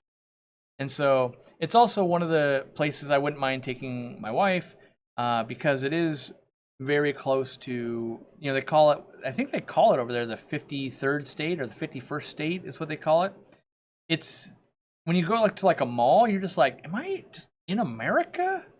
Even though you go outside and you're like, no, it's 7 billion degrees. This is crazy. But so it's really easy to adapt and be a world traveler there, because I wouldn't say English is the main language, but I feel like I could go anywhere and only speak English, and I was conversing just fine. And yeah, culture was great, and I really liked hanging out there. So I made some friends while I was there, some store owners, and some wholesalers, and just good people. The people there, the thing you guys wouldn't know is the fish keeping hobby is newer in Israel. Like it's almost like one giant fish club, and the people that are into fish keeping there are so passionate. They're just like so enamored by the hobby. It was so refreshing and welcoming and great, and it was infectious. So I would love to go back and hang out with those guys, and they were just having a great time. I was having a great time. Seeing their tanks in their homes was very fun. And so definitely, if someone will help it be easy while I'm there, I'm going back. You know, I wouldn't go back if it was just me in a hotel and I don't know anybody and like, how do I interact with people? But if I have some kind of host, you know, where one of the stores or a wholesaler will say, hey, I'll at least connect you up with people to go hang out with, and you can speak at a store or just visit farms and that kind of stuff. It was really, really cool. And it made for good footage to show you guys as well. So, yeah, I definitely, I plan and want to go back. Is it easy to find crinum Not that we're finding. Like, I know some of our competitors have it. We typically, you know, one of the differences we have from our competitors is, let me make sure this is a true statement. Yes, I believe it's true. No, it's not a true statement. But I can, everything that we sell plant-wise is sustainably harvested. I was going to say nothing's wild caught, but banana plants and Vallisneria are native to United States, and they're harvested in the United States, to the best of my knowledge, sustainably. But there are some things like some anubiases and buse plants and some crinums that come from like Africa, and they're not sustainably harvested. It's just like, we pay money, we go get as many as we can type of deal. So I'm very choosy in that, like our crinum calmestratums, like this plant back here, we get from Florida, where they're being grown at a farm there. Could we import them from Africa? We could, but then most likely they're from the wild. And given a choice, I'll choose the sustainable path. Now, if they had a sustainable way, and they might, because I am not fully researched into that, but I know there's been some real problems. If there is a fully sustainable way to do that, like let's say a Project Piaba goes, hey, we're going to do Project Crinum in Africa, I'd be all for that too. So until I would be read in on something like that, I would go with what I know to be the safest. Have I been to Brazil? I have not yet. Not been to Brazil yet. It's on the hope to go list someday. How often do Crypt Flamingo come into stock? I know it sells lightning fast, but I'm a snail right now. We haven't had it in probably in 6 weeks or more. The farms are trying to make enough of it, and right now we told them we wanted at least 100 a week, and they're trying to ramp up production to accommodate that. That being said, the world is a crazy place when it comes to the virus and transport and all of that right now. So I can't tell you like next week, next year, next month. All I can say is we're trying. What stocking ideas do I suggest for a fully planted 40-gallon breeder tank? I think we have a video on that, 40 breeders. But I'm a big fan of platies. Love a bunch of kaleidoscope of platies. So that just means like every color in the rainbow, they look good, and you got your planted tank. Tasty. Can I feed my fish flies caught in a bug zapper? Yes, Warren. Know that they won't be as nutritious, but in previous ponds, I've set up bug zappers right above a pond. They get zapped, fall in. Here comes, a platy or a guppy, his jaws. Crush that little bug and eat it. So yeah, I enjoy it. Welcome, Marv. Marv. Marv's the name. Isn't Marv the name of the other bad guy in Home Alone? Did you see they're remaking Home Alone, by the way? I swear, they've got to change something. There's too many movies that should never be remade, and I feel like number one on that list has got to be like Home Alone, and half the other movies that they remake. But if I was like, oh yeah, what do we need an updated version of? Home Alone's not even close to the top of that list. Wait, how many fish can I have maximum in a 3-foot community tank? Well, it would depend on how many gallons of water. It depends on the size of fish. In general, I would say, how could I do this? I don't think there's any way in which I could give advice that would be meaningful outside of just setting a number. So I would tell you like 36 2-inch fish.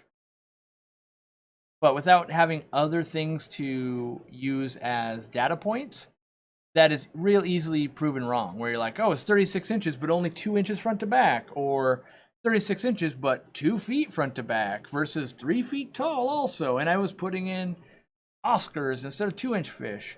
So the more information that's there, the better it is to quantify. But I'd say about 3,600. 3,600? 36. I was trying to do math in my head. Someone asked, how big will the new studio be? It'll be twice as big as this one. So it'll be about 3,000 square feet, which is huge. Which, brain thinking, like, wait, more space? More what? That's what you gotta wait to find out. I plan on filling the space with all kinds of fishy goodness for everybody.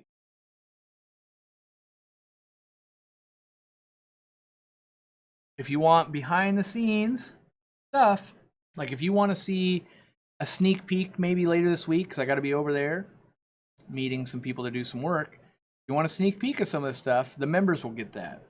It's not going to be anything cool because you're going to be like, look at this. We're going to paint this wall. Look at that. We're going to do that thing. But if you want that insider track, members might get something of that. If you don't, I didn't have time. If you do, awesome. Otherwise, you'll just have to wait till like, look, we built a thing. And then you get to see the video of like, they did a thing. I'll be sure to include lots of fluval gunshots and fake races. Welcome, Fierce Wolf. Thanks for re-upping. I think you're at the 3-month mark with that Pufferino. What's my opinion on stackable Dutch-style tanks? I bought about 15 stackable 75-gallon tanks from a closed-up shop in Gig Harbor to build my fish room. Will they hold up under all that weight? So they're not, well, okay, let me break that up a little bit. They do call them a Dutch system, but usually that's like a Dutch style of aquascaping. Those stackable tanks, I think the company's called DNS, and Marineland does it, and a few others do it. And they're basically tanks, they're like 75-gallon tanks with thick glass. They cut the front down a little bit, and they put some dividers in. Do they hold up? They do hold up for a very long time. Most Petcos, PetSmarts ran them for many, many years. I've seen other stores run them. What I don't like about them is that you get a pretty low 75-gallon tank on the bottom and a pretty high one up top, and you get one that you're like, I love this thing, but the other two are suboptimal. So will they work? Yes. If you got a wicked good deal, great. If you want to look like a pet store, that'll help you do that. But I personally would never use them in my store because I like to put them at different levels, and I don't like them to be that high. I like them to be completely watertight. So a lot of times they silicone the front and the back, but not the bottom. And you put the gravel down there so that water could pass through. And they would meant to be like flow water in one side, flow water out the other side. I want each one to be its own individual tank, so I'm not spreading disease. But totally usable, and at the right time, if I had to, I would do it. Lena says, I had all my neon tetras die in a fish tank from something, but not sure what they had. What should I do, if anything, to treat the planted tank before adding new fish? I probably wouldn't do anything. If there's no fish left at all, I probably just let it sit for 2 or 3 weeks with nothing inhabiting it, let the plants grow out a little bit, and then try some different fish. You still have some fish in there. I would kind of go maybe 4 or 5 weeks. If they're displaying symptoms, I would treat with meds. And I would look at what I think they have and then start trying to use some meds. It's hard to say, though, did you get really weak ones from the store? Was it something in your tank? Was it, it's really hard to know how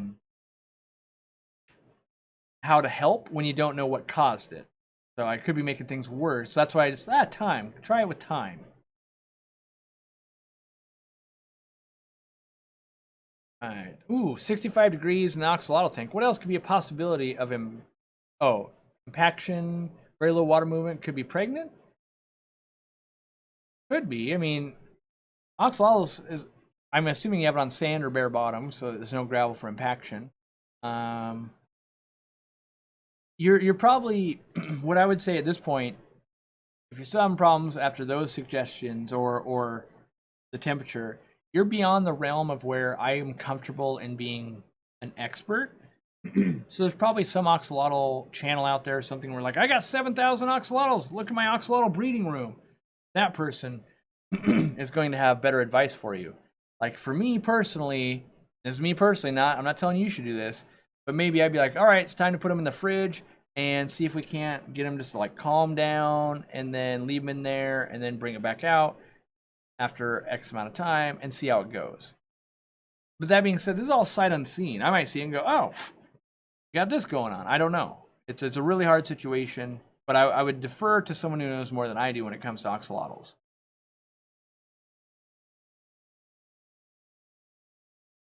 I'm disabled. Can you recommend a good low maintenance 40-gallon aquarium idea?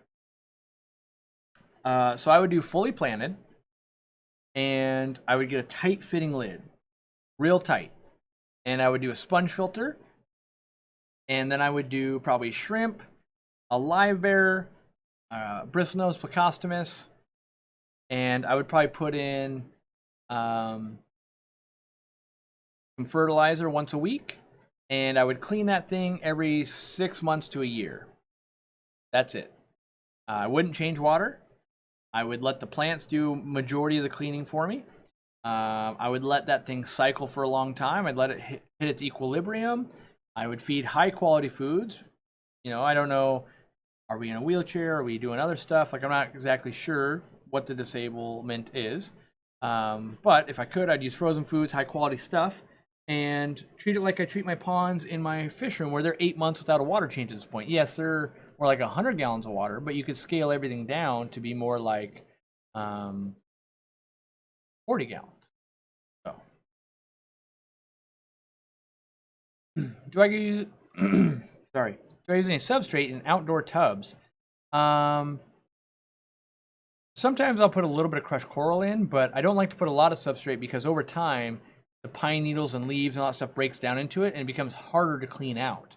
You end up scooping out all that like gravel and stuff and then like spraying it off with a hose and then putting it back in. So I put the minimal amount in to keep my water buffered. Can hard water cause a betta's tail to curl? I don't think it's fin rot. I don't know. I've never had hard enough water to know if that's a thing. I feel like that answer is like, I don't think so, but being that I haven't experienced it, there could be like, yeah, you didn't know that? I don't know that, but yeah, I don't think that's a good reason for that. I think there's got to be something else going on. Low pH. Well, wait, it says right 8.1 pH. pH is 12. Not sure. Ooh, Kevin's buying me some Mountain Dew and some tacos. Woo. Are shallow tanks better for plants? Sometimes. So shallow tanks means you'll get more light to the plant, but that might mean it grows faster.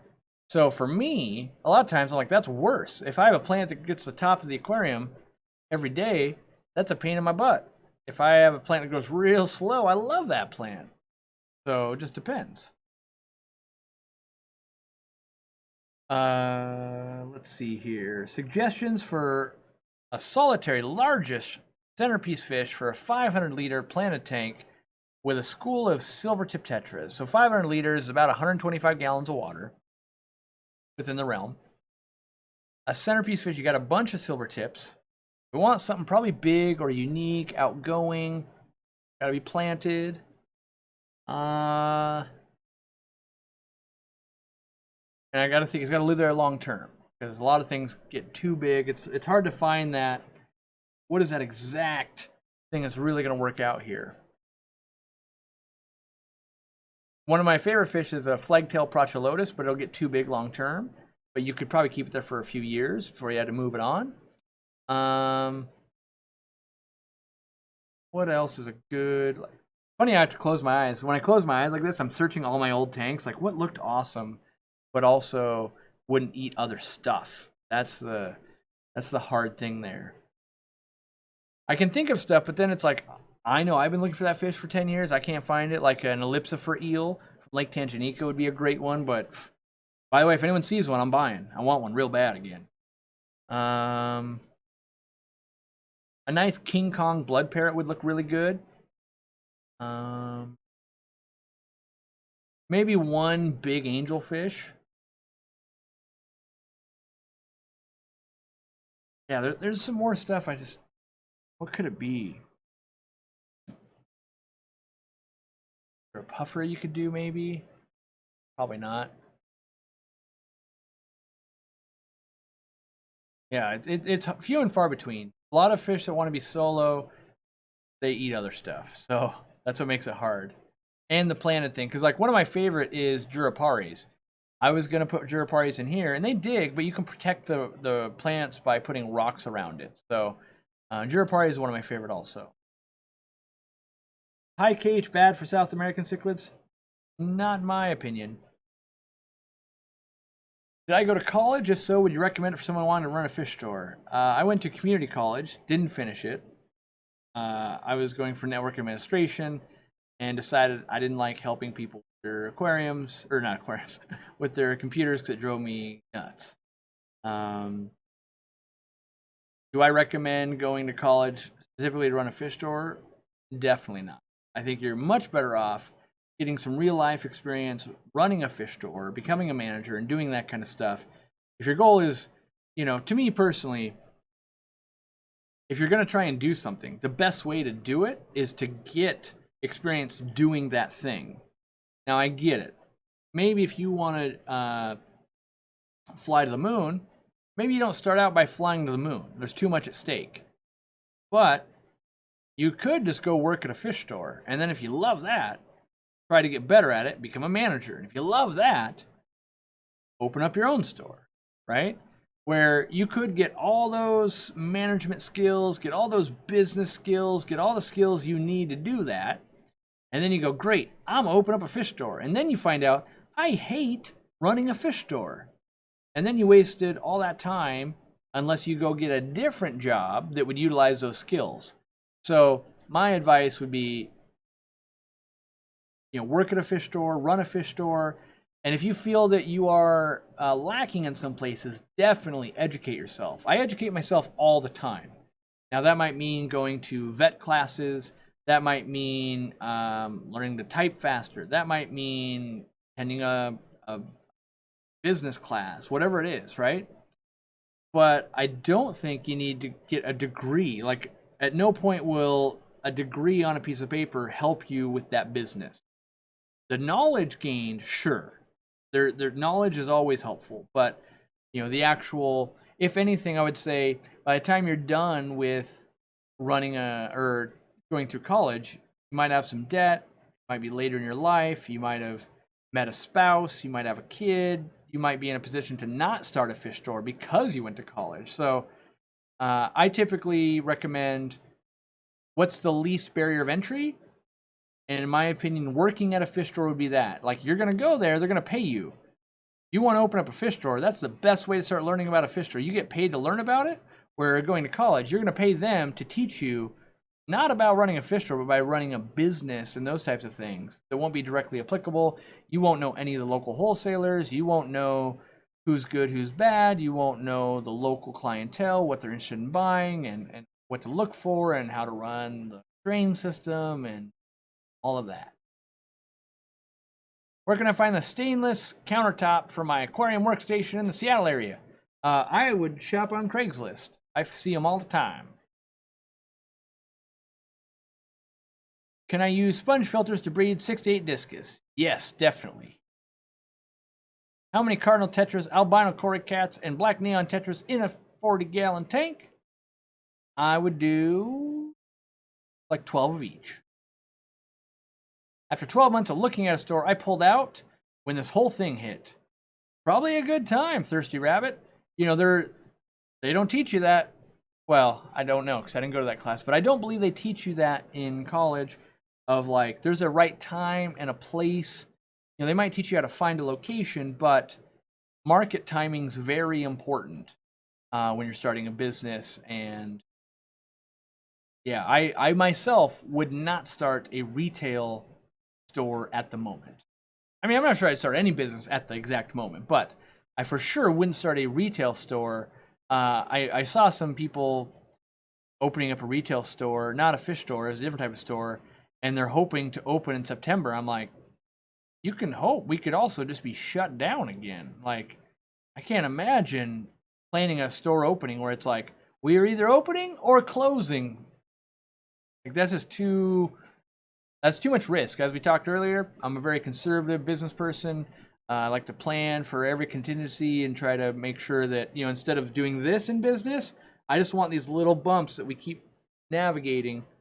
I'd rather drive on a gravel road that's kind of just like the whole way than have a paved street with every block as a giant speed bump, right? I'd rather just through the whole thing. That's a college term, by the way. I just saved you 4 years of college. Brand new air pump is very loud. Is it concerning? Could be. You know, take a look at it. Maybe open it up. Go, hey, is everything connected right? Do you have all the? Is it hooked up correctly? Like an air pump not hooked up always sounds loud. You know, sometimes like a linear air piston pump in transit, the little rubber grommet that connects the motor to the piece you connect to can come loose. It'll be super loud. You plug that back in. Oh, guess what? Purrs like a kitten. So I would take it as a good. Whenever I think something like, hey, I think something's up with this. First thing I do, let me open this thing and just look at it. I don't do anything to it. I just go, can I remove like a few screws and look at this thing? Because then if I contact customer service, I can go, by the way, I opened it up and it looked like that thing was broken or melty or whatever, or it looked like, you know, nothing rattled, looked good. So I at least have some reference when I start talking to a customer service person.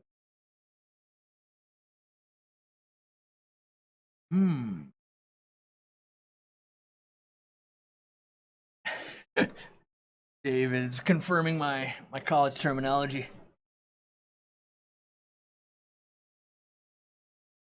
If I fed a betta small portions every day, would it be less encouraged to hunt my shrimp? I recently ordered a shrimp cave, but for now they have cover. I'm just not sure if you'll hide there or when they will hide there. Yes, like small even meals, keeping a fish satiated will help curb some of the predatory behavior. It doesn't get rid of it, you know. It's like my dogs, right? My dogs, sometimes they feel like they're just badasses, but most of the time they're scared. And even if I feed them really well, I still know, well, you know, Tinky happens to be protective, and I feel like she's a chaser. Not that I've gotten to witness it, but I feel like I wouldn't just leave her unattended like in someone's chicken coop. I feel like that's asking for problems, right? But I think that escalates higher if you put stress on the dog and it's really hungry and the chickens are really hungry and, you know, elevated sense of awareness. But if you feed that dog, you know, give it Thanksgiving dinner, what's it want to do? It wants to lay there and it's like looks at stuff just like, chickens are doing things. If I wasn't so bloated on good food, probably think about doing something. And I think you could get your betta kind of in that same state of like, pretty full right now. Chase you later. What does slow mode mean? Slow mode means you can put in a message once every 60 seconds. Without that, the chat moves far too fast. And I can't even, like, I do a bad job of keeping up with the conversation as it is. But that's how I do it. Opening up, you probably voided the warranty. Yeah, maybe. I would say, in my personal opinion, anyone that was to receive a product that seems to be defective and then opened it up to take a look at it, if that voids the warranty, you probably shouldn't buy from that place. And now, let's be clear here. It's like 4 screws, and you open it up, and you can put it back together, and no one would know the difference. There's another thing of like, what do I have that, like, let's say this battery pack, right? Let's say this thing wasn't working right. Opening this up, this is going to require me to like pry this case off and mar it all up and damage it. There's no like, oh yeah, just these 4 screws, and I could take a look at it. got to be something on my desk that accomplishes what I'm trying to show, but there's not, of course. You know, so your mileage may vary, but in general, if I'm not a fan of companies that you void a warranty by trying to fix something within reason, right? You know, I just think I think it's more of a money grab. Make sure you unplug it before you open it. Yes, there's, you know, use common sense. Not everyone has it, but yes, use some common sense there. You're gonna be tinkering with something, definitely, you know, maybe you video while you do it so you can remember how to put the 4 screws back in. Maybe you make sure you have the right size screwdriver. Maybe you make sure, you know, when you destroy that thing, don't come crying to me saying, Corey, you owe me a thing. This is my advice. If you were sitting next to me and you were my friend, I'd be like, hey, why don't you open it and take a look? That's what I do. From a guy that, you know, I order a lot of products. I look at a lot of things. Most times you can't tell if something's been opened or not. They've done it right. Should I trust the not rated carbon block cartridge from Gemco to remove all the chlorine from my tap? What size micron do I need? I have no idea what micron you would need. In general, from a guy that's bought from Gemco over the years, I would pretty much trust anything from those guys. John seems to be a real stand-up guy. I hate the fact that you have to call or email to order, but on the average, real trustworthy guy. And whatever advice he gave me, I would take it as a known truth to him. I don't think I've ever heard of him trying to oversell anyone to make a buck or anything like that. So if anything, he's probably like me, where if I was buying it from the manufacturer and it didn't have a specific rating on it, I would say there is no rating on it, because I don't want to manufacture a rating and then have it not live up to the claim. So, you know, while Gemco is my competitors, you know, they're about some of the most wholesome competitors you could ask for. They're really nice people. I've bought from them for over 10 years, maybe even 15 years at this point. And I honestly don't think I've ever had a bad transaction with them. Nothing that sticks out, you know, and I'm a guy that I love to rant. And honestly, they just kind of, you know, have always done their job. I order a thing, they send me a thing. I ask a question, they answer a question. It's been a real positive experience. Breath of fresh air, honestly. Have I ever bred swordtails? I have. In fact, if you check my YouTube story, you would see that there's baby swordtails in a pond right now. My local fish store just got some goodieads. Are they good for a tetra-based 55-gallon? Probably not, only because they don't like to get warm. So anything above about 72 degrees is usually pretty too warm for them, and tetras like to kind of be about above 72. So I'm not saying it can't be done. I'm just saying it doesn't sound like the best fit for you. Welcome, minimum. Is that really? Minimum? Oh, minimum? It's hard to say. Welcome to the team. Small, colorful fish for a pond, 60 to 80 degrees temp. What I would do, if I would put longfin rosy barbs. They're going to look awesome. A male pea puffer as darkened in color today, is that normal or should I be worried? This means there's some stress. Could be a water parameter, could be heat, could be you got spooked, could be a lot of things, really. If it doesn't go away after several days, I'd start going, oh, what's wrong with my little buddy? But for one day, you know, a lot of times you can go, ooh, something's wrong. I better fix all the things. And you actually then make something wrong. And that's even worse. So I always try to observe, like, let me fully understand the problem before I fix the problem. Because you can't fix a problem until you know until you understand what the problem is. Too many people, myself included when I was younger, you think, that's what the problem is, and you fix that problem, and you go, that's not the problem. The problem is a step before it, is a step before that.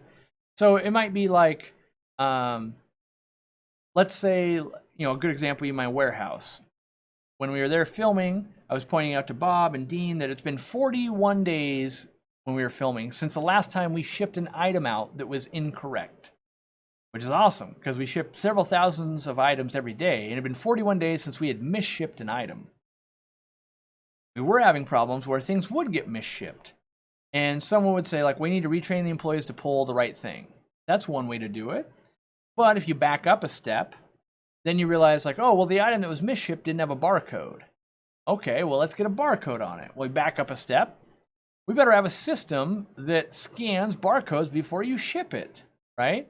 And so fixing the problem was actually 3 steps back when we could have addressed it at the end of the pipeline. But the further back you can go and find where does that problem actually originate. Is it, oh, the female puffer is chasing the male puffer? Is it, oh, I left my bloodworms outside the freezer for too long yesterday and now they're spoiled? Or whatever it is, the further back in the chain you can go, the more likely you are to get it right from the beginning. And if you've been here from the beginning, you'll know that we kind of diagnosed that water changing water faster. How far back can we go in the chain? Make sure we've got high flow all the way to by the time we get to our aquarium. With my 800-gallon tank, do I want or dream of bigger? I don't dream of bigger. Sometimes I think about getting a bigger aquarium. It's only if I had an animal that required it. Like a Mabu puffer at full size might require it. Fly river turtle would require it. There's not too many animals in which I would keep where I'm thinking I need bigger. But like I wouldn't go like, oh, I'm keeping African cichlids, now let me get a 5,000-gallon aquarium, keep African cichlids. I probably just wouldn't do that. I would much rather have 2 100 or 800-gallon tanks than one 2,000-gallon tank, unless I specifically had a specific animal that needed that extra room. All right. Ooh, at our job, we use the 5 whys to find the source of problems. I like that. I wonder if that's something I can Google, Logan. Like a lot of times, like we use what, 5S. We use some other things for, you know, cleanliness and orderliness and stuff like that. But I wonder if the 5 whys is something we can Google. If Randy's listening right now, he's probably like, I know all about the 5 whys. Like he has his master's in supply chain management and that kind of stuff. So a lot of this stuff you would learn maybe in an MBA program or something. But it's only, in my opinion, it's only useful to know to help guide you on how to find the right problem-solving technique for your style of business. All right, we got to start thinking up what's the hashtag we're going to crash Bob's live stream with. Ooh, I think it's going to be hashtag cake. What we're going to do when we go over there. Can you believe this? It was 2 or 3 weeks ago. My wife had fresh cake with homemade whipped cream. So it's chocolate cake, fresh, homemade whipped cream. It was a hot day in July. The cake had already been in the fridge, nice and cool, and Bob would not eat cake. That dude is a beast. He will not eat cake or pie, which is mind-blowing, but he'll eat like 7 steaks, you know. You could offer him like, yeah, I know you just had a steak. For dessert, would you like a steak or cake? I'll take a steak. So it's crazy to see, and I thought it was a gimmick for a long time, where because I think he said he's never had pie in his life, and he doesn't like cake. But I routinely see him turn it down at like events, and like at one of the aquatic experience, I literally watched him eat a steak, and then for dessert he had a rack of ribs. I literally watched that happen. So, you know, some of those things you think are impossible, eventually start seeing like, I think that's actually true, as weird as that is. Scott says, the 5 whys to root cause analysis. All right. Hopefully I'll be able to take one of those and add it to whatever, well, I don't say whatever, so it makes it sound like I don't have a process, but we have a process we go through, and, you know, I like to bring in different styles and little things that, if it'll stick in my mind and make me think a different way, on average, I think my brain, I've trained it or whatever, or it's broken. Either my brain's broken or I've trained it to think a different way than most people. So I come to different conclusions. So people in my warehouse and me will come to a different conclusion of like, well, isn't this one way to fix that problem too? And it's like, yes, completely different. And then because I own the company, I get to railroad everyone and just be like, we're doing it my way. And then, you know, half the time it's wrong and we go with someone else's way because it's a better way. But yeah. Steak and Cake? That's my new restaurant name. Oh, I'm going over to the Steak and Cake.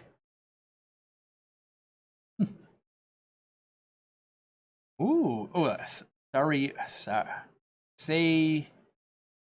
Sayurism, maybe? Join the team? I can't pronounce it. Ooh, hashtag dessert steak. We'll save that one for another one. I like that one, though.